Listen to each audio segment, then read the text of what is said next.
کتنی خوش نصیب ہے جناب ام سلمہ کہ نبی نے کہا یہ خاک ہے، یہ خاک عرش سے آیا ہے،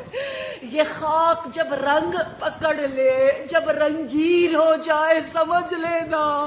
میرا حسین زندہ نہ رہا۔ اے عزادارو، میں تو کہوں گی اے ام سلمہ، ہم سب کا دل جیسے ہی محرم آتا ہے ایسا غمگین ہو جاتا ہے، کیونکہ ہم نے سن رکھا ہے کہ امام عصر کے سامنے امام حسین کی قمیص آویزان ہے۔ امام زمانہ اس قمیص کو دیکھ رہے ہیں، جیسے ہی محرم آتا ہے اس قمیص سے امام حسین کا تازہ تازہ خون ٹپکنے لگ جاتا ہے۔ ہم امام کے منتظر ہیں نا، خود بخود ہمارا دل بھی غمگین ہونے لگ جاتا ہے۔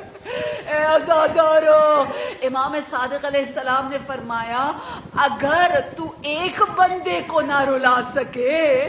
اگر تو خود بھی نہ رو سکے، تو ایسا کرو جیسے رونے والے کرتے ہیں، تو بھی جنت کی میں ضمانت دیتا ہوں۔ اے کریم ابن کریم، عزادارو، جو ہمیں کہا گیا ہے نا بلند آواز میں گریا کرو، اس کی یہی وجہ ہے۔ جب آپ کی آواز بلند ہوتی ہے، ارد گرد کم از کم 10 لوگوں تک پہنچتی ہے، ان 10 لوگوں کا بھی دل نرم ہو جاتا ہے، وہ بھی رونے کی شکل تو بنا دیتے ہیں، ان پر بھی جنت کو امام نے واجب قرار دے دیا، ثواب آپ کو ملتا ہے، آپ کی آواز کی وجہ سے وہ بھی رونے لگ جاتے ہیں۔ ہاں، کسی ایسے شخص کو بھی لے آنا مجلس میں جو کبھی نہ آیا ہو، اگر وہ بھی رو دے تو کیا جنت ملے گی اے عزادارو۔ آئیے آج ہم اس نبی کو یاد کرتے ہیں جس نبی کو امام حسین نے کربلا کے سفر میں بڑا یاد کیا۔